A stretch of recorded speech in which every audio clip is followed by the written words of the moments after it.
여러분 안녕하십니까? 정관용입니다. 미국에선 이방카 백악관 보좌관이 한국에 왔고요. 북한에선 김영철 북한 노동당 부위원장이 한국에 온다고 해서 논란이죠. 자유한국당은 천안함 사태 책임자인 김영철은 사살해야 한다, 이런 주장까지 내놓고 있는 상황인데, 잠시 후 자유한국당 나경원 의원의 목소리 들어보겠고요. 오늘 저녁 우리 여자 컬링팀 숙적 일본과 준결승을 갖습니다. 이번 올림픽 최고의 인기를 누리는 팀이 아마 여자 컬링팀 아닐까 싶은데요. 그런데 홈 어드밴티지도 못 누렸다, 정말 어려운 상황에서 훈련해왔다, 이런 건 잘 알려지지 않은 것 같습니다. 대한민국 컬링의 초석을 다지신 분, 이 김경도 경북 컬링협회 부회장으로부터 그 뒷이야기 잠시 후에 들어보겠습니다. 7시 5분 시작되는 2부 신년기획 갑질 타파. 오늘은 최근 크게 문제가 된 이 간호사들의 태움 갑질 이야기, 갑질 119의 박점규 운영위원, 또 윤지영 변호사와 함께 전해드리고요. 한 주간 우리 언론 보도 흐름 전해드리는 미디어 포커스까지 준비하겠습니다. 잠깐 광고 듣고 출발하죠. 북한이 평창올림픽 폐막식 대표로 보내기로 한 김영철 북한 노동당 중앙위원회 부위원장, 이 문제가 지금 논란이 되고 있죠. 자유한국당 바른미래당 김 부위원장 방문 반대 성명을 내놓고 청와대 앞 시위까지 하고 있는 그런 상황입니다. 자유한국당 나경원 의원 연결해 봅니다. 나 의원님 안녕하세요. 네, 안녕하세요. 네. 김영철 부위원장 어떤 사람입니까? 김영철 부위원장 대남 강경파였죠. 네. 그리고 2009년에 북한이 이 대남 공작 파트를 전면 개편하지 않습니까? 그때 네. 국방위원장 직속으로 정찰총국이 생기고요. 네. 그때 정찰총국장을 맡은 사람이 김영철 부위원장입니다. 그래서 네. 이제 아시다시피 2009년에 이렇게 개편하고 이제 대남 강경파인 김영철 부위원장이 정찰총국장이 되고요. 네. 그런 이후에 2010년부터 북한의 도발이 많지 않았습니까? 이제 3월에 천안함 폭침, 그다음에 이제 12월인가요? 연평도 포격. 그래서 사실은 이제 김영철 부위원장 하면, 그리고 이제 2014년 그 이후에 이제 목함 지뢰 사건에 이르기까지. 그래서 사실은 이제 김영철 부위원장을 우리 통일부에 보면 북한 정보 관련 사이트가 있는데요. 네. 그 사이트에 보면 이 서해 도발 등 이 도발 관련자들 명단에 김정은, 그 다음에 이제 김영철이 기재되어 있습니다. 그만큼 이제 핵심 인물이다, 이렇게 보는 거죠. 저희 대한민국에 대한 각종 도발에. 그래서 이제 특히 천안함 폭침의 사실상 주범이다, 이렇게 보는 것이죠. 오늘 국정원은 국회 정보위원회에서 김영철이 천안함 사태에 대한 책임이 명확하지 않다라고 입장을 밝혔는데, 이건 어떻게 보세요? 그러니까 이제 이게 정권에 따라서 이제 달라지면 안 될 텐데, 그동안 이제 제가 말씀드린 것처럼 포털 사이트에 그렇게 있는 거죠. 그래서 명확한 증거가 없다, 이런 이야기인지 모르겠지만, 실질적으로 2010년에 천안함 폭침 이후에 사실은 국내 이제 민주당을 비롯해서 많은 어떤 의혹 제기를 했어요. 이것이 정부가 조작한 것이다라는 것부터 시작해서, 그래서 이제 국제민군합동조사단이 2010년 5월에 발표하지 않습니까? 이게 북한 소행이라는 것은 분명하다. 그렇죠. 북한의 어뢰에 의한 것은. 근데 이제 그거조차도 사실 민주당은 쉽게 인정하지 않고 의혹이 해소되지 않았다, 이런 발표를 했어요, 그 당시에. 그래서 2012년 대선 기억하시다시피 문재인 대통령이 천안함 폭침이라고 안 하고 이 침몰이라고 표현을 써서 굉장히 논란이 되지 않았습니까? 이제 그 이후에 정부 발표를 수용한다, 이런 표현으로 사실상 동의한다고 하시긴 했지만, 결국은 이러한 어떤 천안함에 대한 생각, 이런 것이 인식이 어떻게 보면 그러한 인식의 저변에 알겠습니다. 깔린 것 때문에 이렇게 김영철 부위원장에 대해서 가벼이 생각하는 거 아닌가, 이런 생각을 해봅니다. 이런 논란이 될 걸 충분히 예상하고 북한이 김영철을 파견하려고 하는 거겠죠? 그렇죠. 그래서 북한의 의도는 뭐라고 생각하세요? 저는 이제 이런 남남 갈등이 일어날 것을 보고 김영철 부위원장을 파견했단 말이에요. 결국 북한이 사실은 지난번 평창 올림픽 개막식 과정에서도 저는 상당히 이제 우리 정부가 그렇게 한 것에 대해서 아주 불만이 많은데, 이 대북 제재를 건드리는 부분을 다 시도했어요. 마식령 스키장에 와서 훈련을 하자, 그다음에 좀 안경보호. 네, 안경보호입니다. 공로를 타고 또 내려오겠다. 또 육해 공로를 다 열었어요. 그러니까 대북제재 구멍 내기를 시작했다면 김영철의 파견으로 대북제재 둑을 완전히 무너뜨리겠다. 그리고 5.24 조치 해제의 첫 단추를 깨겠다. 이것이 북한의 의도라고 생각을 하고요. 그런데 왜 정부가 북한의 의도대로 말려드느냐. 알겠습니다. 그것이 참 걱정인 것이죠. 지금 더불어민주당 쪽의 논평을 보면 2014년 10월 달에 판문점에서 남북 장성급 군사회담을 할 때 바로 이 김영철이 북한 쪽 수석 대표였다. 그때 뭐 폭침 배우설들이 있었을 때 당시 새누리당의 공식 논평은 왜 남북 대화의 노력을 방해하느냐. 이런 논평을 한 바 있다. 왜 그때랑 지금 입장이 바뀌었느냐. 이렇게 말하는데 뭐라고 하시겠습니까? 저는 이렇게 봐요. 이제 그때는 회담의 당사자예요. 회담에. 그 회담의 당사자는 회담을 할 당사자가 오는 게 맞습니다. 이번에는 평창올림픽 폐막식을 축하하러 오는 손님입니다. 그래서 이 회담 당사자하고 판문점에서 회담을 하는 거거든요. 이 문제를 해결하기 위해서. 그때 문제가 뭐였냐. 북한의 함정이 이 북방한계선을 침범해서 내려왔기 때문에 여기에 대해서 이제 우리가 사격을 하지 않았습니까? 한포에. 그래서 그 문제에 대해서 이제 논의를 하자는 거였고 그렇다면 이제 회담 당사자로서는 올 수 있지만 이걸 우리가 온 국민이 환영하는 손님으로 오는 거하고 비교하는 것은 맞지 않는 거라고 생각합니다. 근데 또 한편 따지고 보면 한국 전쟁부터 시작해서 김일성, 김정일, 김정은으로 이어지는 북한의 최고 지도자야말로 남쪽에 대한 모든 도발과 공격과 테러의 가장 주범 아닙니까? 그렇죠. 그러면 남북 정상회담도 해서는 안 되는 거 아닌가요? 그런 관점으로 본다면? 아니, 네, 이렇게 보실 수 있을 것 같아요. 그러니까 결국 실질적 책임자에 대해서라도 우리가, 그러니까 남북 정상회담을 안 할 수는 없지 않습니까? 그들은 어떻게 보면 그 모든 총책이지만 문제를 해결할 수 있는 어떤 당사자이기 때문에 하지만 우리가 천안함 폭침에 대해서 사과 한마디 듣지도 못하고 여전히 북한은 지금 공작서를 주장하고 있는데요. 이러한 부분을 하나씩 이렇게 짚어가지 않고서는 우리가 진정한 남북 대화가 안 된다고 보는 거죠. 그래서 알겠습니다.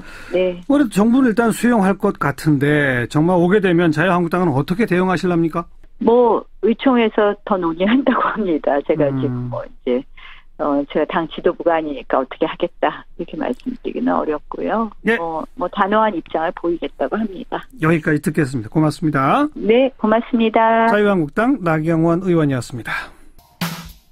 이번 동계올림픽을 통해서 가장 많은 국민들에게 폭넓은 사랑을 받게 된 종목하면 바로 컬링이겠죠. 정말 대단히 잘하고 있습니다. 조금 이따 또 경기가 있죠. 그런데요, 속사정을 알고 보니 우리 컬링 대표팀이 홈팀임에도 불구하고 막상 이 강릉에 있는 컬링 경기장에서는 제대로 훈련도 하지 못했다고 그러네요.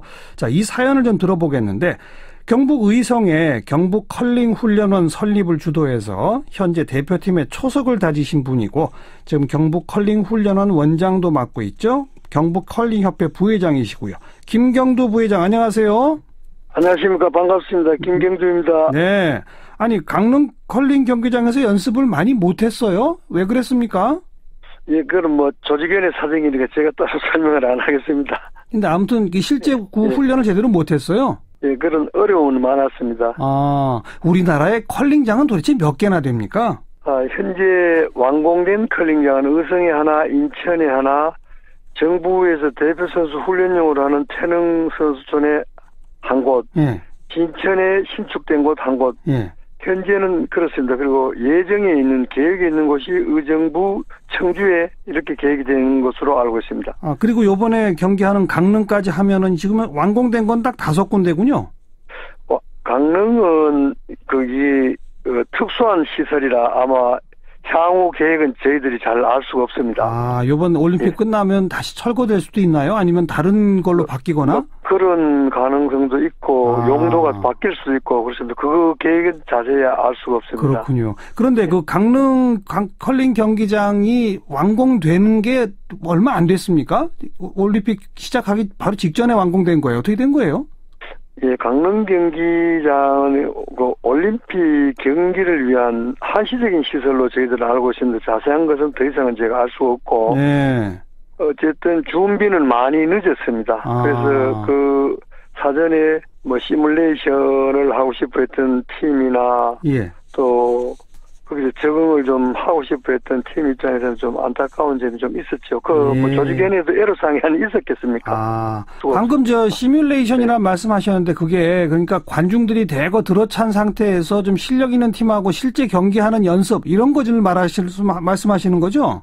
그렇습니다. 그 팀 입장에서는 그 큰 대회 경험이 없었기 때문에 그런 대회를 몹시 하고 싶어 했었죠. 그렇죠. 근데 그런 시뮬레이션 훈련은 결국 못한 거죠? 우리 대표팀은? 여러 가지 사정으로 못했습니다.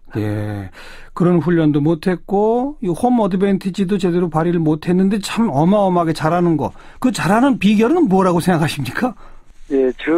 우리 남녀 팀이 다 오랫동안 준비가 되어 있었습니다.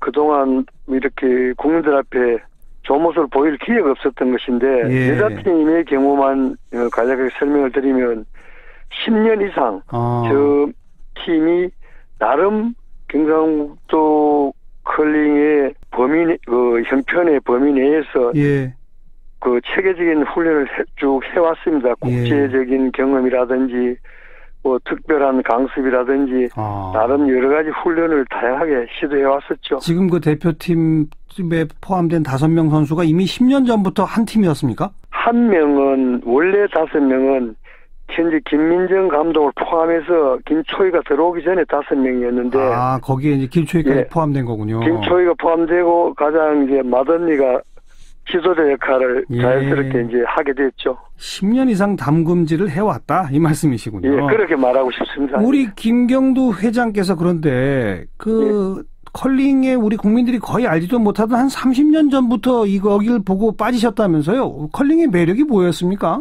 저는 원래 레슬링 선수였습니다. 학창 시절에.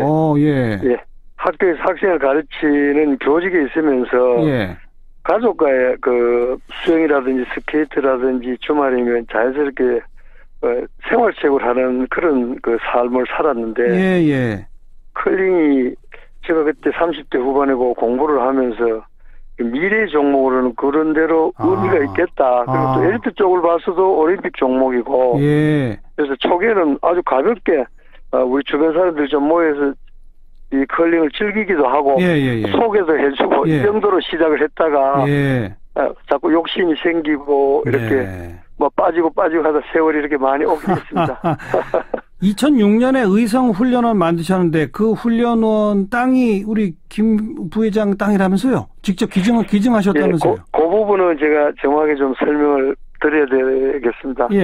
워낙 그 당시에 컬링장은 꼭 필요한 상황이고 땅도 없고 돈도 없고 경험도 없고 필요하기는 하고 그래서 저를 중심으로 몇몇 분들이 뜻을 냈습니다. 그래서 자치단체도 설득을 하고 또 지원책도 추진해보고 이래 하다가 제일 급선무가 부지가 안 되니까 부지부터 정해라 했었어요. 그러면 정해야 될 형편이 돼서 그러면 의성에 제가 그 의성 외곽에 밭이 조금 있었습니다. 거기를 경상북도에다가 부지로 제안을 하고 문서로 제안을 했습니다. 하고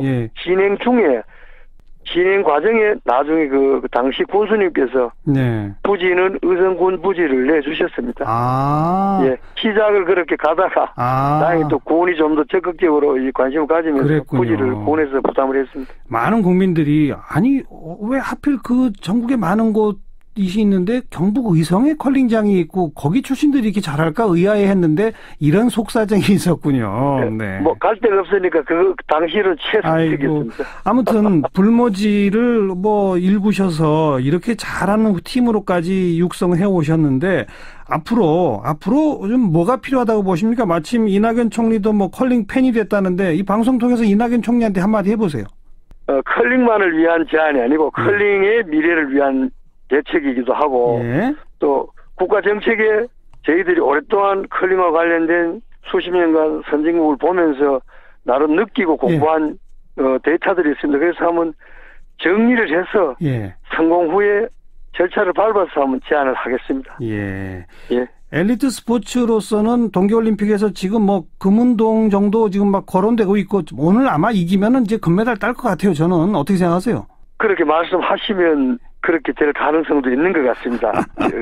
객관적인 관점에서 봐도 정말 조심스럽게 말씀하시네요. 네. 네, 오늘 말씀 여기까지 들을게요. 고맙습니다. 네, 열심히 하겠습니다. 감사합니다. 네, 경북컬링협회 김경두 부회장이었습니다.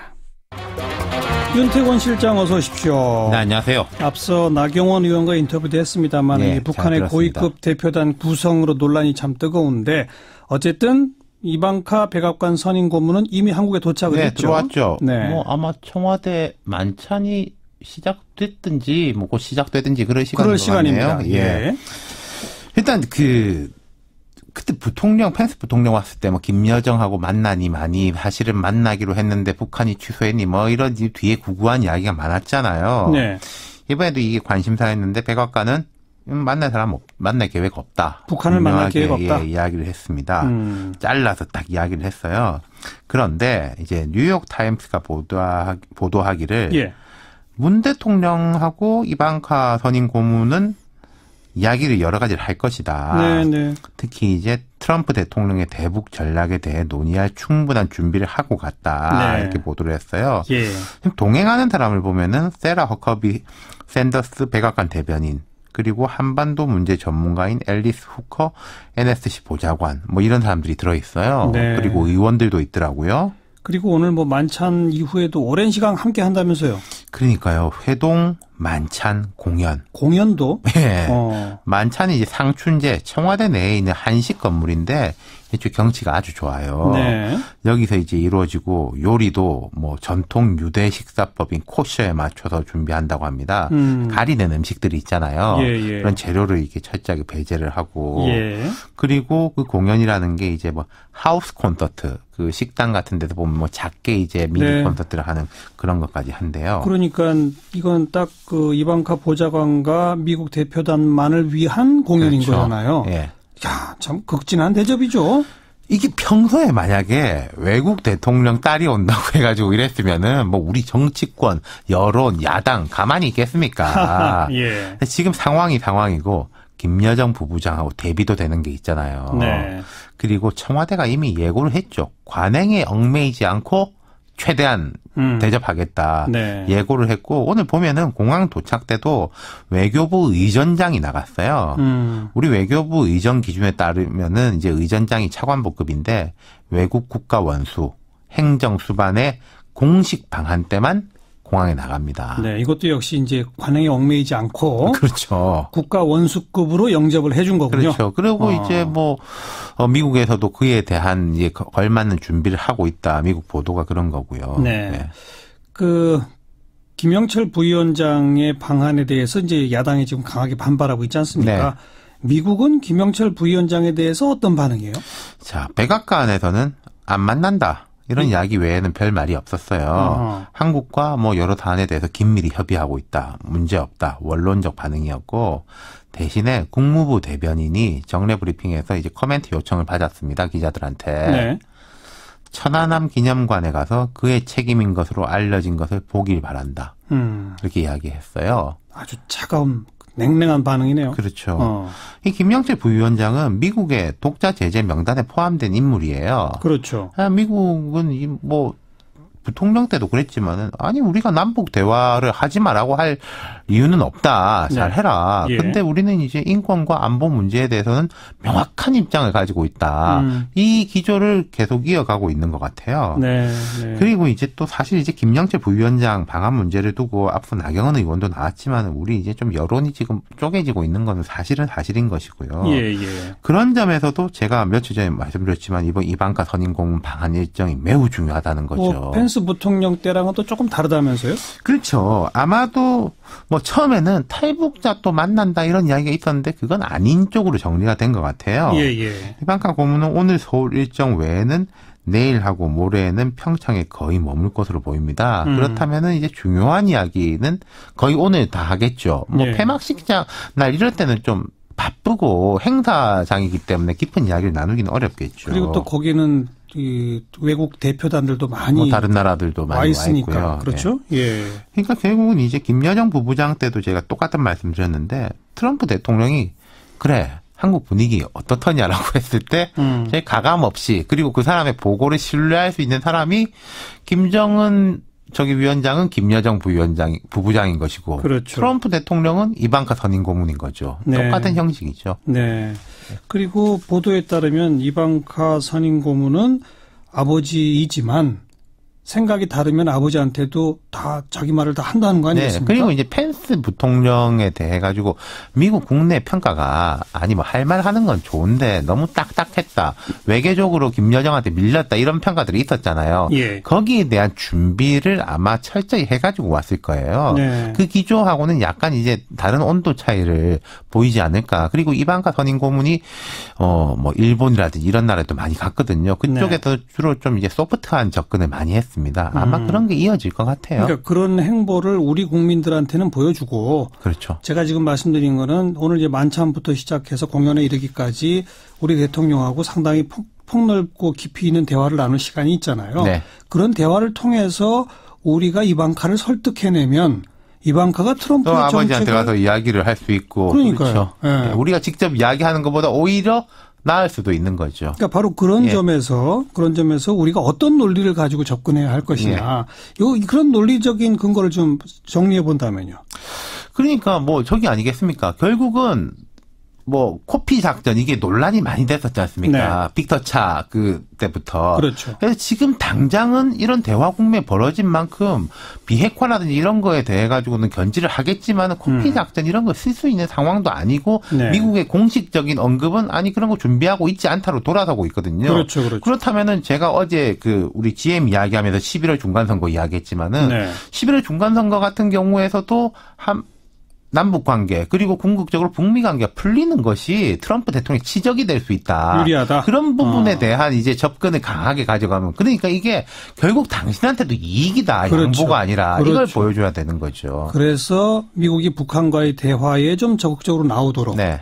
그것이 미국 트럼프 대통령에게도 유리하다는 것을 설득하는. 그리고 이제 우리도 보수적인 사람이 좀 진보적인 정책을 쓰면은 그 보수 측이 좀 용인하고 진보적인 사람이 예. 보수적인 정책을 쓰면 진보적인 용인하는 게 있지 않습니까? 맞습니다. 트럼프 대통령도 마찬가지일 수 있는 거죠. 네. 예. 그런 좋은 계기가 오늘 만남에서 이루어지기를 기대해 보도록 하겠습니다.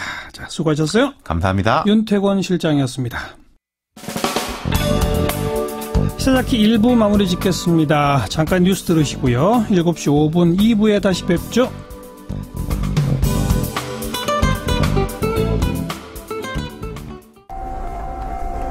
시사자키 2부 화제의 뜬 뉴스들부터 정리해드립니다. CBS 김효은 기자 어서 오세요. 네, 안녕하세요. 첫 소식은요. 네, 평창 동계올림픽에서 세월호 리본이 달린 헬멧을 쓰고 경기를 펼쳤다가 국제올림픽위원회에 제소된 선수죠.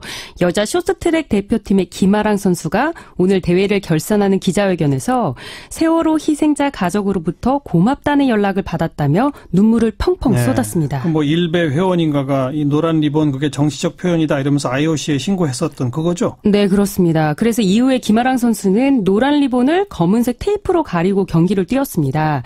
오늘 결산 기자회견에서 세월호 리본에 관한 질문이 나왔는데요. 김 선수는 대회 중 리본 때문에 화제가 될지 몰랐다. 대답하기 곤란하다고 답변했습니다. 네, 그러면서 비하인드 스토리를 전했는데요. 대회 중에 팽목항에 계신 분들에게서 고맙다는 연락이 왔다고 합니다. 네, 김 선수는 그 고맙다는 한마디가 자신에게 큰 위로가 됐고 덕분에 올림픽 내내 감사하고 기분 좋게 지낼 수 있었다고 말했습니다. 네.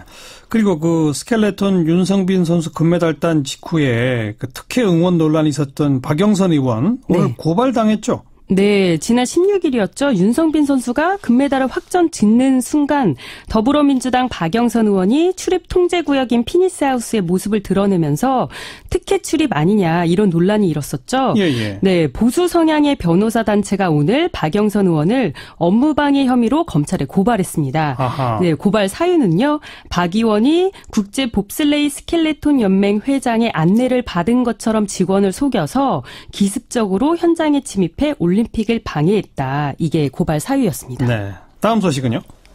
네, 문화예술계 미투 운동이 점점 확산하는 가운데 이번에는 배우 조재현 씨를 성추행 가해자로 지목한 폭로글이 나와서 파장이 일고 있습니다. 누가 뭐라고 폭로했습니까? 네, 드라마 해를 품은 달에 나왔던 배우 최유 씨인데요. 오늘 자신의 인스타그램에 의미심장한 글을 남겼습니다. 그대로 좀 전해드리면요. 내가 너 언제 터지나 기다렸지. 생각보다 빨리 올 게 왔군. 이제 겨우 시작. 더 많은 쓰레기들이 남았다. 이렇게 적으면서 미투, 위드유 해시태그를 달았는데요. 조재현 씨의 프로필 캡처 사진을 함께 올렸습니다. 사실상 조 씨를 가해자로 지목한 거죠. 예. 네, 현재는 계정을 비공개로 전환한 상태고요. 아직 조 씨의 공식 입장은 나오지 않았는데요. 소속사 관계자는 확인할 부분이 있다. 이렇게만 밝혔습니다. 네.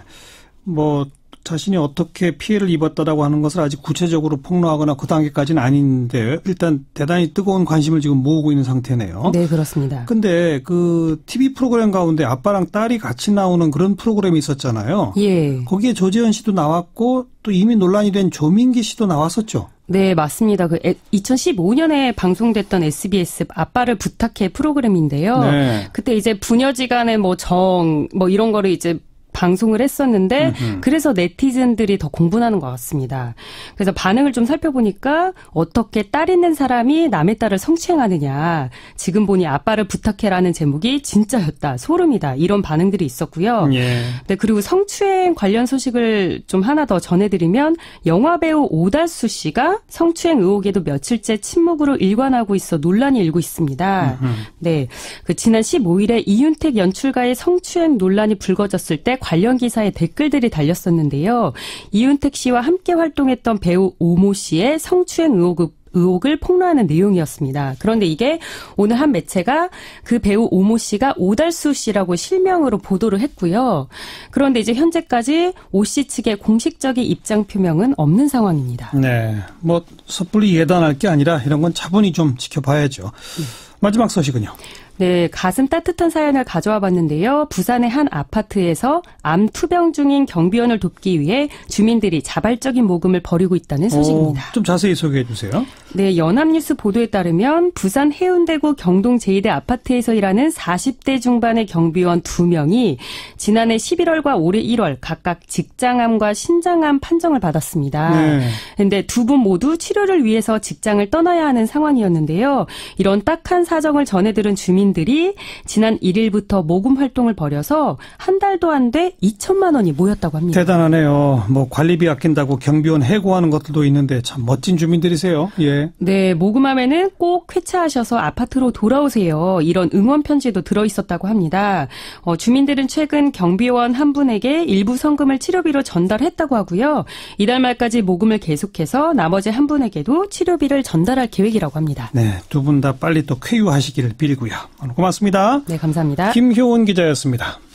불타오르네. 네, 시사자키가 격주에도 준비해서 보내드리는 뛰는 갑 위에 나는 을 만들기 프로젝트죠. 신년기획 갑질 타파 시간입니다. 직장갑질 119에 두 분 모셨습니다. 을의 남자죠. 박정규 운영위원 어서 오십시오. 안녕하세요. 을의 여자 윤지영 변호사 어서 오십시오. 안녕하세요. 지난주가 설 연휴라서 방송 한 해 쉬었는데 설 연휴 때도 상담하셨나요? 안 했습니다. 저희가 그 직장갑질 119 문을 열고 나서 100일이 지났는데요. 예. 스태프들이 고생을 너무 많이 했어요. 네, 저희가 이제는 너무 지쳐서 안 되겠다. 네. 빨간 날은 쉬자 이래서 저희가 빨간 날을 쉬겠다고 말씀을 드렸더니 빨간 날 동안은 상담이 확 줄었어요. 이메일도 줄고. 그래서 당연하죠. 저희끼리는 저희 스태프들을 배려해 주셨다 이렇게 생각하고 있습니다. 네.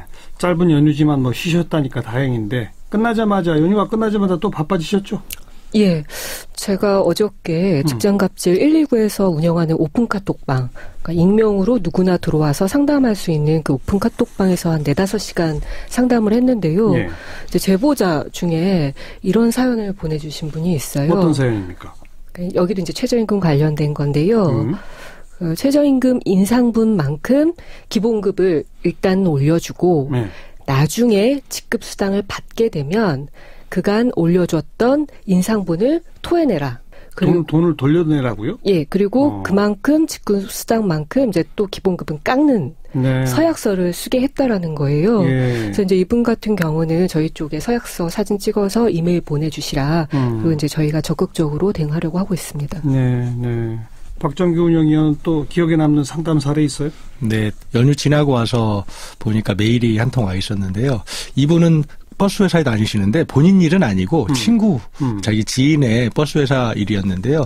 그 버스 회사에서 기사님들 교육을 하는데 과속을 해서 교통법규를 위반하지 않습니까? 예. 그분들을 모아놓고 회사에서 이렇게 목걸이를 만들어준 거예요. 한 사람당. 그래서 이 목걸이에다가 법규 위반, 그다음에 손해액 얼마, 이름 누구 이거를 제가 사진을 보니까 한 10명 정도가 예. 자기 앞에 저희 개목걸이 차듯이 예. 범죄 목걸이를 예. 차고 앉아서 교육을 하는 사진을 저희가 2장을 봤습니다. 예. 그래서 너무 충격을 받아서 지금 저희가 어느 회사인지 그리고 어떤 일이 벌어졌는지 지금 조사하고 있습니다.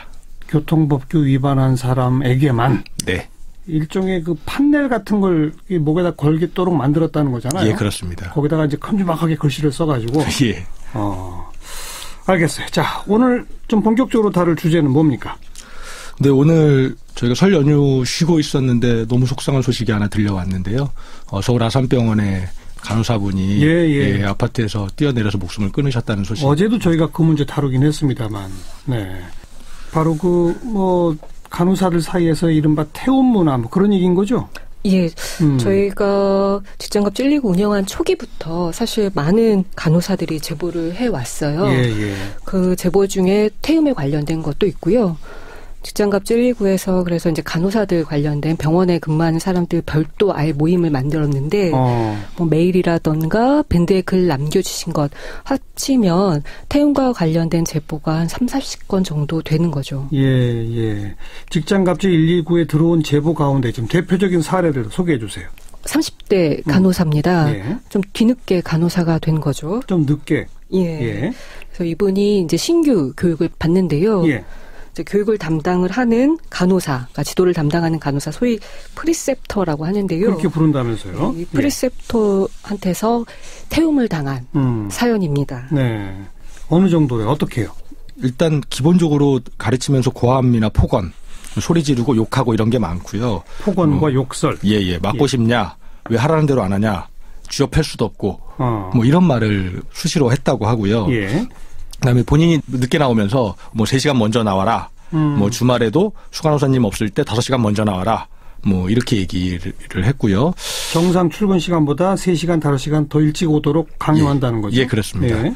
그리고 당신에 대한 평판. 당신이 어떤 간호사다 이런 거는 다 내 말에 달려 있으니 내 말 똑바로 들어라. 수간호사에게 당신 내 말 무시한다고 얘기할 거다. 이렇게 이제 이런 얘기는 근데 제가 그중에서 제일 속상하고 황당했던 건 네. 모니터 화면을 이렇게 보면서 이게 눈에 안 보이냐? 눈가를 빼서 씻어줄까? 이런 폭언까지 했다고 해요.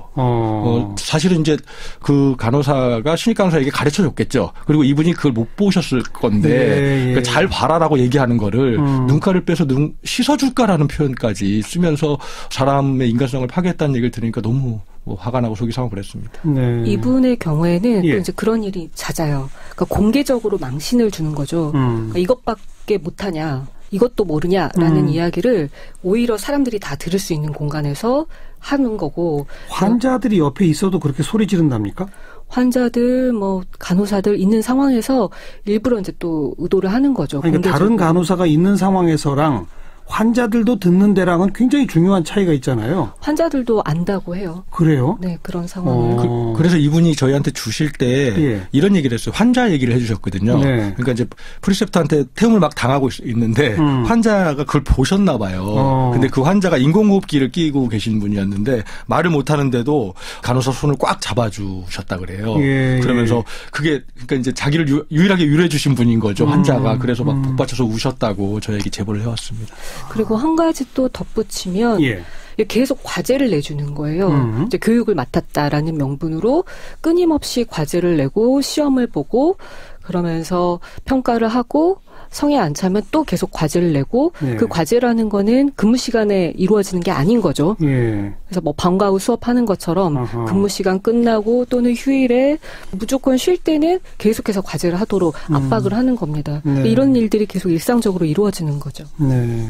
그 환자들이 있는 데서도 이렇게 고함을 지르고 폭언을 하고 욕설까지 했다. 그러면 그 환자 입장에서 이 간호사가 불쌍해 보이니까 손잡아줬다. 아까 그러셨잖아요. 네. 한편에서는 그런 마음이 들기도 하지만 또 한편 환자들 입장에서는 아니 이렇게 욕먹는 간호사는 난 저 간호사한테 도움받고 싶지 않다. 저 간호사 빼라. 이렇게 될 수도 있잖아요, 사실. 그렇죠. 그래서 이분이 또 이야기했던 것 중에 이런 사연이 있어요. 예. 그러니까 실제로는 그 프리셉터라고 하는 그 선배 간호사가 실수를 했는데 지도하는 과정에서 환자에 대해서 이제 잘못된 처방을 했는데 예. 너 때문이다라고 하면서 이제 다 떠넘기는 거죠. 그러면 환자 입장에서는 잘 모르는 상황이다 보니까 아하. 그리고 계속 혼났던 간호사니까 저 사람이 잘못했나 보다라고 예. 이제 또 착각을 하게 되는 거죠. 예. 그러니까 그런 오해도 쌓여서 억울하기도 한 거고요. 네, 환자한테 이상이 생겼는데 그 책임도 떠넘긴다.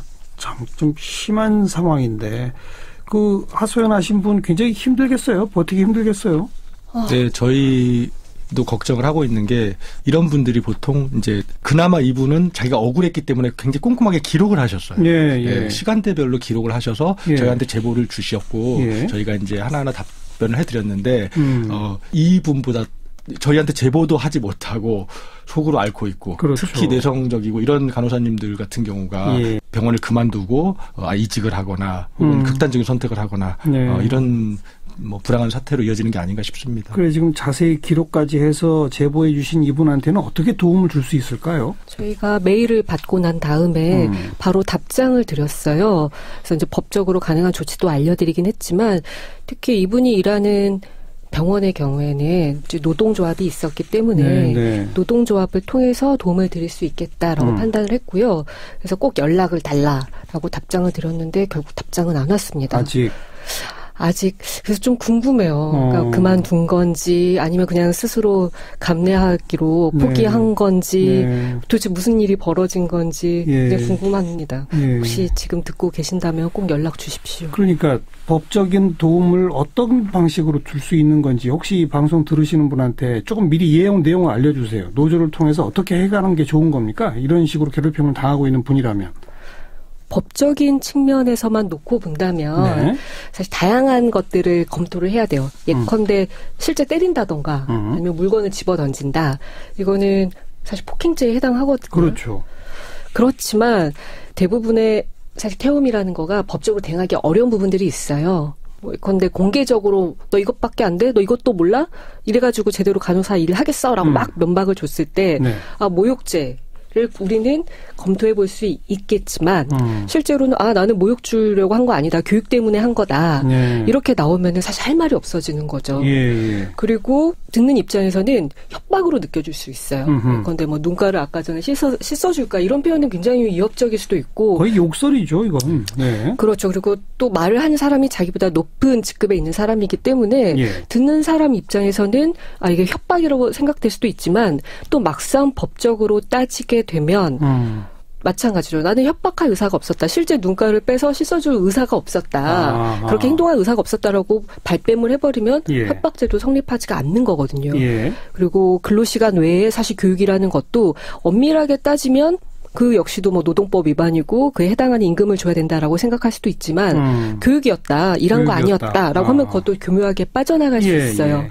뭐 한 가지 덧붙인다면 뭐 형사적인 대응은 아니더라도 어쨌든 정신적으로 괴롭힘을 당한 거에 대해서 민사상 손해배상 그렇죠. 손해배상을 청구를 할 수 있죠. 하지만 그 역시도 시간이 굉장히 오래 걸리고 입증이 힘들어요.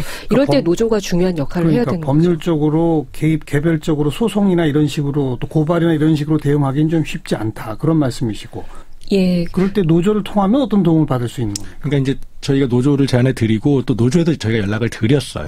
뭐냐면 이번에 벌어진 이 제보 사례를 봤을 때 상당히 오랫동안 지속적으로 됐을 가능성이 높다. 그렇죠. 그리고 이 사람만이 아니고 이 병원의 문화일 가능성이 높기 때문에 예. 이런 실태 조사를 통해서 예. 이 문제가 얼마나 심각한지를 노조가 알아야 되고 이거에 대한 대응 방안을 노조 차원에서 얘기를 해야 된다 반드시. 네네. 그래서 그런 정보를 저희가 전해드렸고요. 저희가 이제 청취자분들께 말씀드리고 싶은 건 아까 같은 그런 정말 폭행과 다름없는 진배 없는 그런 폭언을 듣고 이럴 땐 반드시 녹음을 해놔서 이런 일들이 좀 바뀌고 변화할 수 있는 계기를 만드는 게 필요하고 저희는 그런 제보를 받아서요. 보건복지부 이런 데를 통해서 관계기관을 통해서 조사를 좀 해야 된다. 이거는 실태 조사를 이렇게 좀 요구해 볼 생각입니다. 또 어떤 사례들이 있습니까? 이런 유사한 사례들이.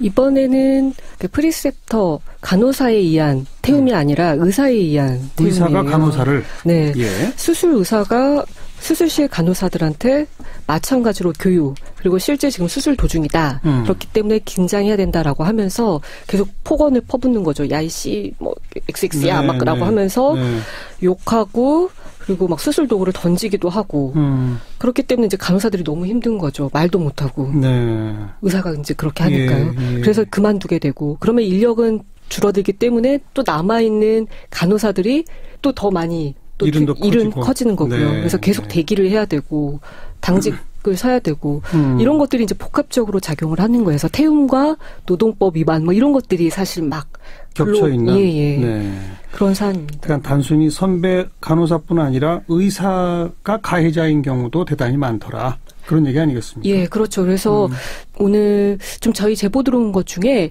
또 생각보다 인턴, 레지던트 또 의사들도 제보 많이 주세요. 그렇죠. 본인들도 이제 그건 이미 태움 당하고 있다라고 밝혀졌잖아요. 전공이 뭐 다리에 피멍이 들 때까지 얻어맞고 뭐 이런 사례들도 있지 않습니까?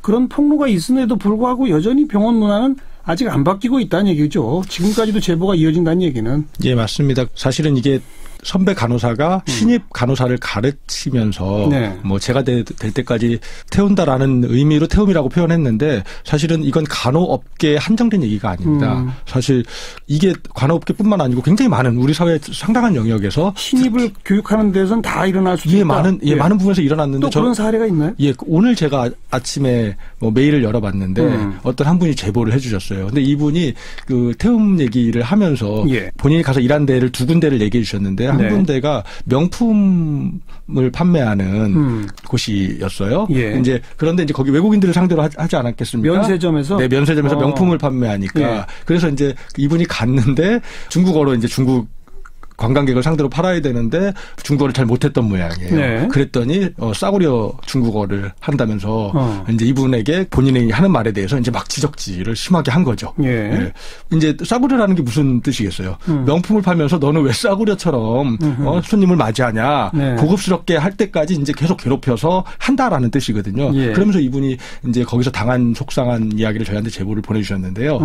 이분이 이제 여기를 나와서 이분이 그 호텔에서 일하셨던 적이 있었는데요. 5성급 호텔이라고 했습니다. 이 호텔에 들어갔더니 여기는 또 군대처럼 신입에게 엄청난 군기를 잡고 말 한마디 제대로 하지 못하고 차 한잔 마시지 못하게 하고 그다음에 빨리 출근해서 모든 걸 다 선배들을 대접해야 되는. 저는 그러면서 이제 신입을 이제 훈련시킨다는 명목으로 그래서 저는 이제 이게 심각한 노동법 위반뿐만 아니라 심각한 노동법 위반이 아니라 하더라도 이게 직장 생활에서 위력을 이용해서 교육 이상의 교육은 엄하게 할 수 있다고 저는 생각합니다. 왜냐하면 이 태움 문화가 잘 안 없어지는 이유 중에 하나가 간호사들이 생명을 다룬다. 그렇기 때문에 엄하게 해야 한다라는 걸로 얘기한 거거든요. 그렇죠. 근데 거꾸로 얘기하면 그래서 가장 많이 폭력이 안 없어진 데가 군대 아니었습니까? 총을 들고 있기 때문에 엄하게 한다라고 해서 가장 오랫동안 폭력이 안 없어진 곳이었고 사실은 그건 엄하게 가르치는 것과 그것을 넘어서서 교육을 무기로 해서 교육을 매개로 해서 사람의 인간성을 파괴시키는 이것은 명확히 구분돼야 되고 이것은 저는 범죄행위라고 생각합니다. 네. 어제도 우리 그 보건의료노조 부위원장과 그런 얘기를 했습니다마는 그냥 뭐 일부 간호사들의 인성의 문제라기보다 간호 인력이 부족하니까 제대로 훈련받고 교육받지 못한 사람들을 현장에 투입하면 당연히 문제가 생길 수 있고 문제가 생기는 걸 방지하다 보면은 강하게 억압적인 분위기를 만들 수밖에 없는 구조적인 원인 그런 것들을 많이 이야기했었거든요. 그러니까 제대로 교육기관을 따로 두고 교육 간호사가 교육 시스템을 가지고 환자들을 직접 대하지 않는 상태의 어떤 일정 기간을 두든지 이런 인력 충원들이 필요한 거다 이런 얘기인 거죠. 병원의 경우는 그렇다고 그러고요. 좀 아까 말씀은 면세점, 호텔, 뭐 어디나 다 그런 일이 있을 수 있다 그런 거죠? 네, 그렇습니다. 저희한테 그런 제보가 병원 말고도 굉장히 많은 산업에서 들어오고 있습니다. 계속 지금 우울한 얘기만 하고 있는데 혹시 뭐 좀 좋은 소식 들어온 건 없습니까? 사례 해결됐다 이런 거. 이것도 설 명절이 지나고 나서 저에게 카톡이 온 건데요. 회사에서 억울하게 이제 당하신 분이 저희를 찾아오셨어요. 네. 근데 그분이 등치가 굉장히 크시고 키가 크신 분이었어요. 근데 그분이 자기가 당했던 갑질을 하나하나 사례를 얘기하시다가 눈물이 글썽글썽하더니 눈물을 흘리시더라고요. 저는 그 장면이 되게 잊혀지지 않았거든요. 근데 그분이 저희에게 제보하고 저희가 이제 언론에도 알리고 했더니 그 기간 동안에 회사에서 찾아와서 잘못했다고 몇 차례나 찾아와서 잘못했다고 얘기해서 그 잘못이 뭐예요? 핵심 내용이? 이분이 회사에 취업을 했는데 여기도 비슷한데 훈련을 이유로 이분에게 얼차려를 주고 그다음에 폭행을 하고 했던 사건이었습니다. 얼차려와 폭행까지. 네네. 그런데 이게 언론에까지 알려졌어요? 네, 언론에 알려졌죠. 그랬더니 와서 사과하면서 어떻게 하더라는 거죠? 예, 사과했고 그리고 가해자에게 책임을 물었고 그리고 이분이 원했던 보상을 이제 받게 됐다고 해주시면서 너무나 고맙다고 긴 카톡을 저희한테 보내주셔서요. 저희가 그날 우리 스태프들이 모처럼 마치 설 명절 선물을 받은 것처럼 즐거운 날이었습니다. 네. 그 가해자는 그러면 처벌받았으니까 다시 그 피해 입은 분하고 같이 근무하거나 이렇게는 안 되게 된 거죠? 이분은 그만둬서 딴 일을 하고 계신데요. 어쨌든 본인이 바랬던 게 됐고 또 혹시 자기 이후에 들어올 후배들에게 알겠습니다. 이런 일이 없어졌다는 게 되게 중요한 일인 것 같습니다. 그만큼 직장갑질 119 등등을 두들겨서 가만히 있지 않고 말하고 외치고 고발하면 해결되더라. 그런 사례도 자꾸 좀 소개해 주셔야 돼요. 예, 그렇게 하겠습니다. 네. 마지막으로 우리 을들한테 좀 보낼 메시지 있으면 한마디 하시죠. 오늘 태움 이야기를 했는데요. 네. 이 방송을 듣고 계신 태움 때문에 힘들어하는 교육을 빙자로 괴롭힘을 당하고 있는 분들 저희 쪽에 적극적으로 연락 주십시오. 제보도 좋고요. 저희 운영하고 있는 오픈 카톡방에 들어오셔서 글 남겨주십시오. 네, 최저임금도 지금 집중하고 있는 과제고 또 하나 이렇게 새로운 집중 과제로 이른바 교육을 빙자한 폭언, 폭설, 폭행까지 이런 직장 갑질 한번 좀 더 바로잡아 보자는 운동을 하고 계시다는 얘기죠. 오늘 여기까지 하겠습니다. 직장갑질 119의 박점규 운영위원 그리고 윤지영 변호사였습니다. 고맙습니다. 고맙습니다. 사운드 오브 뉴스 시간입니다. 김민아 기자 어서 오세요. 안녕하세요. 들어볼 소리는요. 여자 컬링 대표팀 조금 후에 이제 일본과 준결승전을 갖게 되는데요. 네. 평창 동계올림픽 최대 화제가 되었던 만큼 이 소리를 같이 한번 들어보시겠습니다. 네, 김은정. 자, 손을 떠났어요. 8이면 현장에서 맞추고 가야 돼요. 자, 지금도 작전이 필요한 상황입니다. 생각하고 실행해줘야 돼요. 그냥 오나요? 자, 쭉쭉 끌어주고. 그냥 오나요? 자, 지나옵니다. 자, 이거는 안 걸려야 되는데요. 네, 자, 좋아요. 영미 닦고 있어요. 와요. 바깥쪽으로 좋아요. 그렇죠. 안 걸리지 않 정말 들어가기 어려운 거를 시도를 했어요. 그렇습니다. 어려운 공간이 너무 없었는데 우리 이거 멋진 샷이 나올 것 같은데요. 네, 이거 빅샷입니다. 주목해주세요. 자, 봅니다. 가겠습니다. 그대로 가서 자, 1번 맞고. 네, 그렇죠.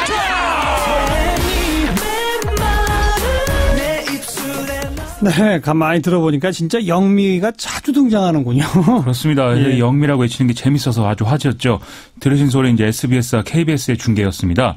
처음에 저도 이게 영미를 왜 자꾸 얘기하는가 싶었는데 여기에 많은 뜻이 들어있더라는 거죠. 다급하게 영미 그렇게 부르면 스위핑을 더 빨리 해달라는 주문인 거고 네. 좀 차분하게 부르면 일단 좀 준비를 해라 이런 얘기인데 서로 호흡이 척척 맞아야 이게 또 한 번에 이해가 되지 않겠습니까? 그런 좀 팀워크를 보여주는 그런 일인 것 같습니다.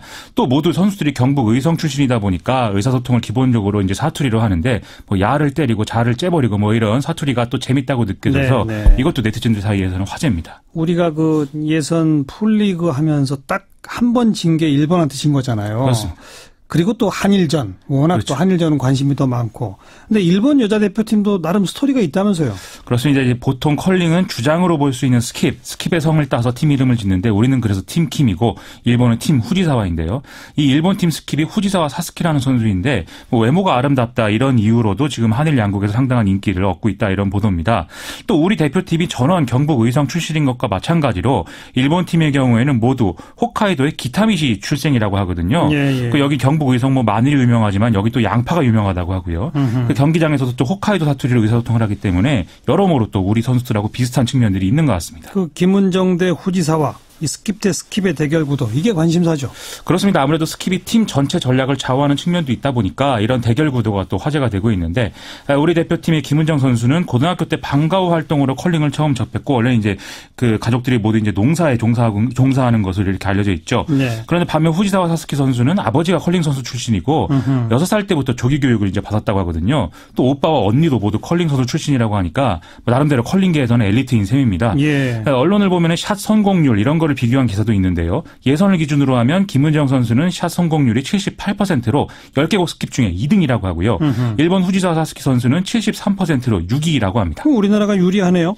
이 팀 킴과 팀 후지사와 간 경기 성적 비교하면 서로에게 각각 6승, 5승을 쭉 거둬왔기 때문에 우리 상황이 좀 더 낫다 이렇게 볼 수가 있겠죠. 다만 김은정 선수가 일본전에서의 샷 성공률이 좀 60%에 거쳤다. 이건 좀 불안한 요소인 것 같습니다. 특히 한일전이라는 특성에 갖는 중압감이 좀 영향을 미치는 걸로 보이는데 그래서 우리 선수들을 대상으로 이제 심리 상담 등을 이제 대표팀이 진행한 그런 일도 있었다고 하고요. 예. 전술적으로 일본 대표팀은 어떤 샷 정확도나 초반 포석 이런 부분에서는 우리 대표팀에게 좀 밀리는 부분이 있는데 다른 스톤을 이제 밀어낸다든지 또 자기들 스톤을 못 밀어놓게 숨겨놓는 이런 전술들에 능하기 때문에 이런 부분을 특히 좀 잘 공략하기 위한 준비들을 많이 했다고 해서 좀 기대가 됩니다. 어쨌든 우리는 예선에서 1등 한 거고 그렇습니다. 일본은 4등 한 거지 않습니까? 그렇죠. 이길 확률이 높은 거죠. 맞습니다. 네. 조금 있으면 시작하니까 뭐 기다려 봅시다. 다음 뉴스는요. 거의 뭐 해결책이 없는 거 아니냐 이런 얘기까지 나왔던 GM 사태. 일단 1차 고비를 넘기는 지금 모양새입니다. 오늘 한국 GM 이사회가 열렸는데요. 차입금 만기 연장 그리고 임시주총 개최 건 이 두 개를 이제 안건으로 다뤘습니다. GM 본사는 차입금 문제에 대해서는 이 산업은행의 실사 완료 전까지 한시적으로 만기를 연장하기로 이렇게 결정을 했는데요. 임시주총 개최의 경우에는 여기서 이제 한국 GM 부평 공장을 담보로 설정하기 위한 특별 안건을 이제 처리하기 위한 그런 임시주총 개최를 열자는 거였는데 네. 여기에 대해서는 이대주주인 산업은행이 거부권 행사하겠다 이런 입장을 밝혀서 안건 자체가 이제 상정이 안 된 그런 상황이 됐습니다. 애초에 GM은 차입금 만기 연장의 전제 조건으로 부평 공장을 담보로 제공해 줄 것을 한국 GM에 요구한다는 방침이었으니까 결과적으로 이 요구는 철회한 것에 가까운 그런 결과가 나온 셈이라는 거죠. 그러니까 GM이 한국 내 사업은 계속 유지한다 이런 게 확인된 거예요. 어떻게 된 거예요? 이 부평 공장 담보 문제를 보면은 그런 측면에서 좀 진전이 있는 걸로 봐야겠는데요. 아직 좀 불명확한 부분들이 남아있는 상황입니다. 만약에 GM 본사가 만기 연장 조건으로 부평 공장을 담보로 잡도록 했다라면 한국 GM이 파산할 경우에 차입금을 회수할 수 있는 길을 스스로 만드는 그림이 되기 때문에 좀 진정성의 의구심이 제기될 수 있었는데 예. 하여간 이제 이 부분은 해소가 됐다라는 건데 요구를 철회했으니까 그렇죠. 예. 또 산업은행의 실사에 협조하기로 한 부분도 이것과 연관돼서 이제 긍정적인 부분이다 이렇게 해석할 수 있는 그런 대목이라는 거죠. 다만 실사 완료 전까지 조건부로 만기 연장을 하기로 한 거는 실사 과정에서 문제가 생길 경우에는 차입금을 회수할 수 있다 이런 가능성을 남긴 것이기 때문에 불확실성은 증가했다 이런 평가도 있는 것이고요. 또 실사가 끝난 이후에 그런 만기는 재연장되는 것이냐 여기에 대해서도 구체적으로 어떻게 하겠다는 내용이 없기 때문에 이것도 좀 앞으로 걱정거리가 될 것 같습니다. 뭐 진짜 수싸움은 이제부터 시작이네요. 그렇습니다. 특히 실사 이후에 GM이 노조의 양보와 이를 통한 정리해고 그리고 정부의 지원을 동시에 이끌어내려고 시도할 것이다. 이게 이제 문제가 되고 있고요. 반면 이제 노동자들과 지역 경제 피해를 최소화해야 되는 우리 정부의 경우에는 한국 GM이 지금 처하고 있는 본사와의 어떤 구조적 문제 그리고 경영 실패의 원인을 밝히는 것 이런 것에 강조점을 두고 GM의 신규 투자를 이끌어내는 것에 좀 중점을 둘 것으로 보여서 차이가 좀 나고 있는 것입니다. 예. 어쨌든 실사가 진행되는 한두 달간에 그야말로 치열한 여론전이 펼쳐질 것으로 전망이 됩니다. 여론전은 있겠지만 실사에서 뭐가 드러나는지가 가장 핵심이니까 그게 제일 중요하죠. 제대로 좀 밝혀내야죠. 맞습니다. 다음 뉴스요. 지난 21일에 검찰이 2016년부터 2017년까지 강원랜드 사건을 수사했던 최종원 전 춘천지검장 등의 당시 수사라인 주요 관계자 사무실 등을 압수수색을 했는데요. 이때 압수수색 영장에 김수남 당시 검찰총장이 피의자로 적시된 것으로 확인됐다라고 오늘 아침에 동아일보가 보도를 했습니다. 이에 앞서 강원랜드 채용비리 수사 의혹을 폭로한 안미영 검사는 최종원 전 지검장이 불구속 수사 지시를 내리기 직전에 김수남 전 총장과 면담을 했다 이렇게 주장한 바 있는데요. 이에 대해서 오늘 더불어민주당은 강원랜드 채용비리 사건과 이에 대한 수사 무마 의혹 시도가 윗선 어디까지 닿았는지 의문이 증폭되고 있다 이렇게 꼬집기도 했습니다. 다만 검찰은 시민단체가 이 사건을 고발하면서 피고발인의 김수남 검찰총장을 포함시켰기 때문에 피의자로 이제 적시를 한 것이고 이에 따라 압수수색을 진행한 것이며 아직 구체적 혐의가 확정된 단계는 아니다 이렇게 설명을 하고 있다고 합니다. 이 수사가 좀 더딘 것 같네요. 이쪽은. 지금 좀 속도를 더 내야 될 것 같습니다. 그렇죠. 권성동 법사위원장 얘기는 없나요? 더불어민주당이 입장 발표하면서 또 사퇴를 거론했는데요. 어제 또 SBS 방송에서 개그먼 강유미 씨가 권성동 의원을 찾아가서 강원랜드에 몇 명을 꽂았냐 이렇게 질문을 한 게 네티즌 사이에서 화제가 될 정도로 지금 관심사죠. 오늘도 국회 법사위가 열려서 이 문제가 언급되지 않을까 했는데 오히려 김영철 문제가 쟁점이 되면서 국회가 파행되면서 좀 흐지부지 됐습니다. 더불어민주당은 권성동 의원이 교섭단체 간사 간 합의 없이 일방적으로 법사위를 소집했고 또 이 시각에 사법개혁특위에서 이제 법무부 장관과 업무보고가 진행되고 있었는데 김영철 문제를 물어본다는 이유로 법무부 장관을 데리고 가서 이게 좀 의도가 있는 거 아니냐 이런 의혹도 제기하면서 반발하고 있는 그런 상황입니다. 아무튼 이 대목에 대한 검찰의 수사 조금 더 속도를 냈으면 좋겠고요. 다음 뉴스는요? 일본 정부가 정현백 여성가족부 장관의 일본군 위안부 피해자 관련 발언에 대해서 반발을 하고 있는데요. 일본 외무성은 정현백 장관이 현지 시간 22일 스위스 제네바에서 열린 유엔 여성차별위원회 회의에서 위안부 문제를 언급하는 과정에서 성노예라는 표현을 사용했다면서 이것은 한일 간의 위안부 합의를 위반한 것이다 이렇게 주장을 하고 있습니다. 스가 요시히데 일본 관방장관도 같은 주장을 하면서 정현백 장관이 특히 이제 8월께 가칭 위안부 연구소를 설립할 계획이라고 밝힌 것에 대해서 이게 합의 위반이다라면서 강력하게 반발하는 그런 모습 보였습니다. 우리 정부의 입장은요? 외교부는 언론을 통해서 우리 정부가 피해자 중심적 접근에 따라서 위안부 피해자의 명예와 존엄을 회복하고 역사적 교훈을 남기기 위해서 노력 중이다라면서 여성가족부 장관의 발언도 이 맥락에서 이루어진 것이다라고 해명을 하고 있고요. 그러면서 이 문제와 관련한 정부의 공식 명칭은 일본군 위안부 피해자이다. 그리고 국내 관련법에서도 동일 명칭을 쓰고 있다 이렇게 강조를 했습니다. 그런데 또 당시 상황을 좀 보면은 일본의 주장과는 좀 온도차가 있는 그런 상황이었던 걸로도 생각이 되는데요. 관련 보도들을 보면은 정현백 장관은 유엔 회의에서 위안부 문제를 먼저 적극적으로 언급하고 이런 모습을 보인 게 아니라 피해자 지원 실태와 관련해서 위원회에 질문이 나오니까 여기에 답을 했을 뿐이라는 거거든요. 오히려 관련 단체들은 정현백 장관 태도는 좀 소극적이지 않았느냐 이렇게 좀 주장하고 있는 그런 상황입니다. 자, 다음 뉴스. 경찰이 정치자금법 위반 혐의를 받는 KT 커머스 등에 대한 압수수색을 오늘 진행했습니다. 경찰은 KT가 조직적으로 국회의원들에게 불법 후원금을 보냈다는 의혹을 수사 중인데 이 과정에서 KT 자회사인 KT 커머스가 상품권 판매업체인 모 업체 등과 함께 이른바 상품권 깡으로 후원금을 마련하는 데 관여했다 이렇게 보고 있는 상황입니다. 네, 압수수색이 지금도 진행 중이라는 얘기죠? 그렇습니다. 여기까지 수고하셨습니다. 고맙습니다. 김민아 기자였습니다.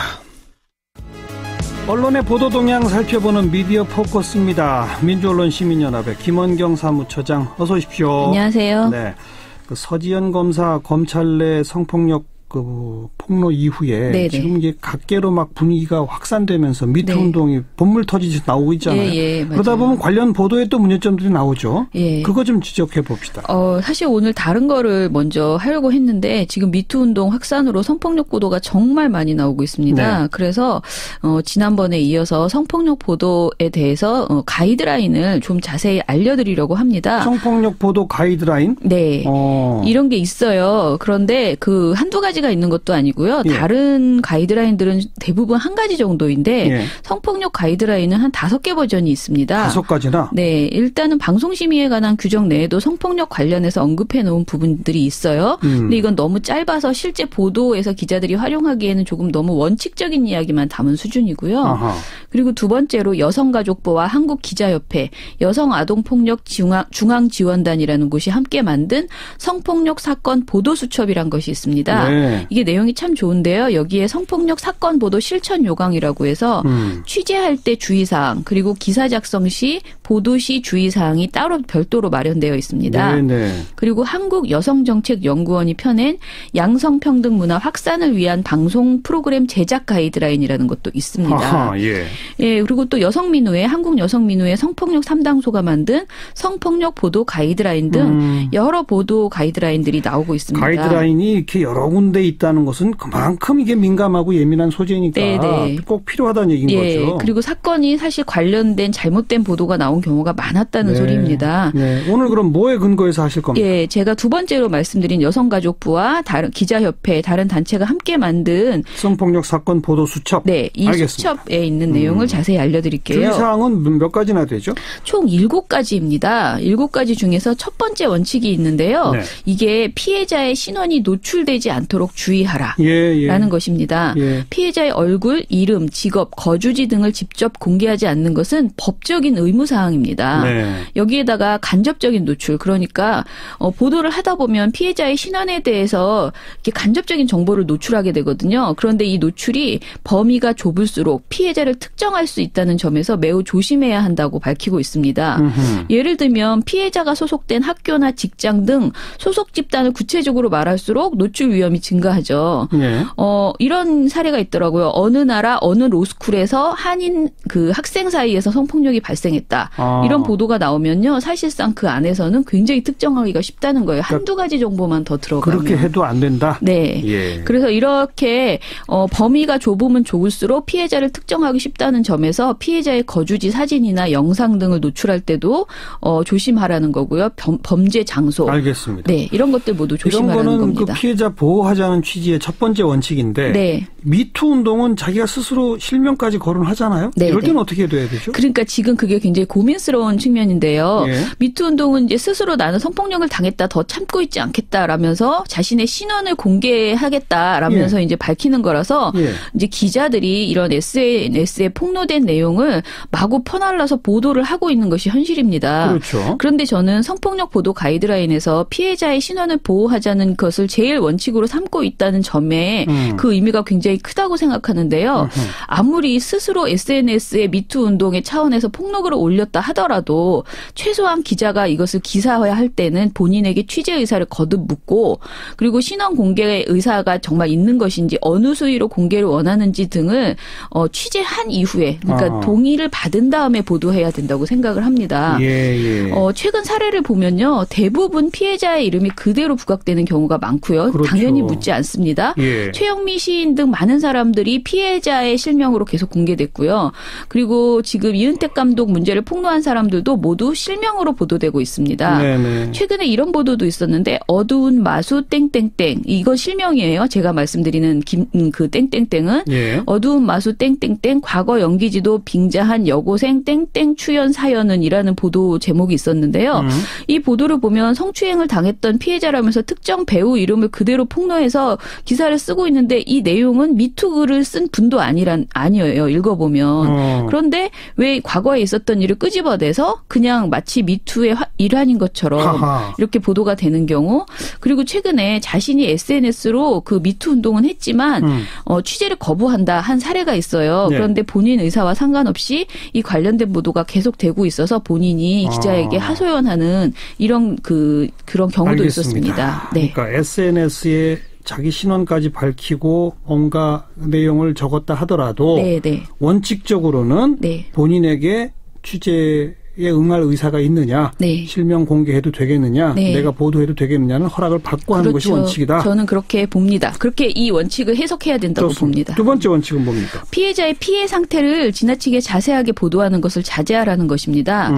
이유가 있는데요. 일단 피해자가 입은 상태, 이걸 너무 자세히 보도하는 과정에서 또다시 피해자의 사생활의 비밀과 자유를 침해할 소지가 매우 높기 때문이고요. 예. 그리고 또 너무 자세히 쓸 경우에 피해자에게 당시 의 공포심과 성적 수치심을 재경험하게 하는 2차 피해를 줄 수 있다는 측면 맞습니다. 때문입니다. 예, 세 번째 원칙은요. 사건과 무관한 피해자의 사생활에 대해서 보도하지 말라는 것입니다. 네. 여기서 사생활이라는 것은 애매하잖아요. 평소 습관, 기호, 질병, 특히 질병 내용 굉장히 많이 또 보도해요. 그리고 그래요? 장래 희망, 주변인들의 피해자에 대한 평가 이런 것들은 담지 말라는 겁니다. 이슈가 된 사건의 피해자라고 해서 그 사람의 사생활 영역까지 국민의 알 권리의 대상이 되는 것은 아니다라는 그렇죠. 점에서 피해자에 대해서는 최대한 적게 보도하라라는 것을 원칙으로 내세우고 있습니다. 신상 털기식으로 하면 안 된다는 얘기 아닙니까? 그렇죠. 네, 그다음은요. 네 번째로 성폭력 사건에 피해자 측에 책임이 있다는 인식을 심어줄 수 있는 보도를 하지 말아야 된다라고 강조하고 있습니다. 예를 들어 강도를 당한 피해자에게 왜 가해자의 공격을 막아내지 못했는지 따지진 않잖아요. 그렇죠. 왜 그 시각 그 자리에 가해자가 같이 있었냐 이렇게 따지지 않죠. 그러니까 유독 성범죄 범죄에 있어서만 자꾸 이런 것들을 묻는 그런 질문이나 문장이 나옵니다. 이로 인해서 독자와 시청자들은 뭔가 피해자에게 일정 부분 책임이 있는 것 아니냐라는 생각을 자꾸 하게 된다는 거죠. 특히 범죄 발생 당시에 피해자의 직업이나 평소 행동, 성향, 결혼 여부, 음주 여부, 옷차림, 피해자 거주지와의 접근 가능성 등 그 성폭력 사건 그 자체와 관계없는 비본질적인 내용에 대해서는 언급하지 말라라는 것입니다.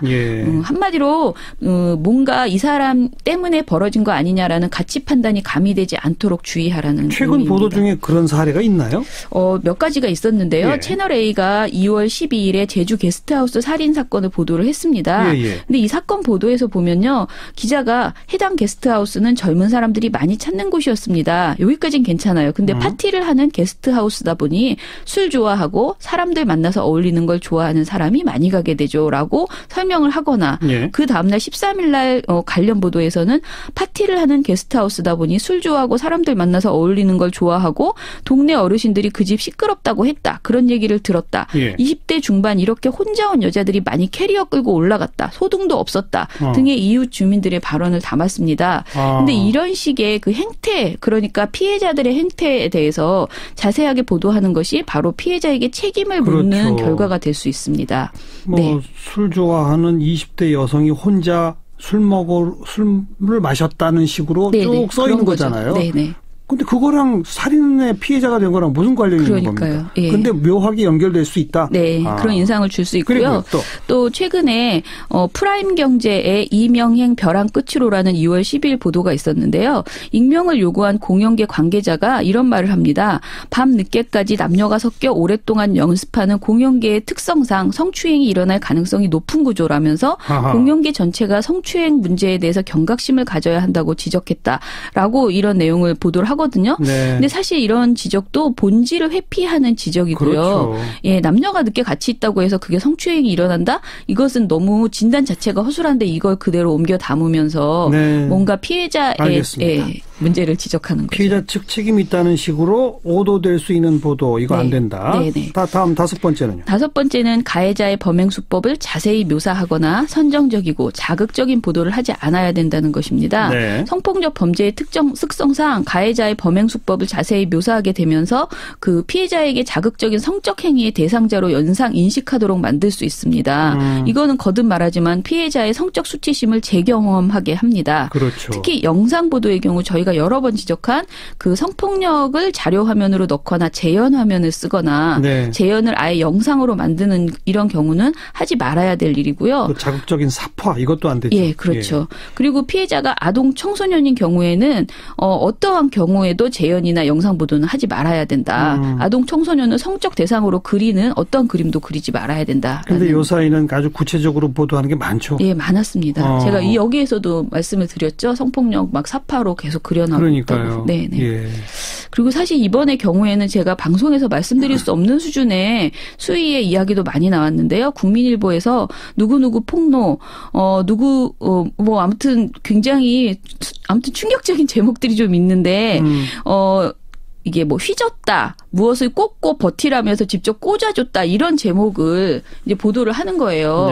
근데 사실 이런 모든 그러니까 어떤 피해를 주었는지 어떤 피해를 받았는지 이런 이야기들을 이렇게 구체적으로 제목에서 뽑고 내용에서 쓸 필요가 없다는 거예요. 애초에. 근데 지금 보던 언론이 선정주의로 막 흐르고 그러다 보니까 점점 제목을 더 자극적으로 뽑으려고 하고 이런 게 막 겹친 거죠. 그러면서 이제 특히 취재 경쟁이 과열되면서 이 기사 속 댓글 한두 개로 가해자로 지목된 사람을 그냥 바로 실명을 막 추정해가지고 실제로 그 사람인지 아닌지도 모르는 상태에서 마구 추정해서 보도를 한다거나 좀 전에 말씀드린 굉장히 자극적인 제목을 뽑는다거나 그 기사가 막 무책임하게 마구 진도가 나가고 있다는 그런 인상을 받습니다. 또 그다음 주의사항은 뭡니까? 6번째로 가해자의 그 사이코패스 및 변태적 성향, 절제할 수 없는 성욕 이런 말들을 지나치게 강조하는 것은 부적절하다는 것인데요.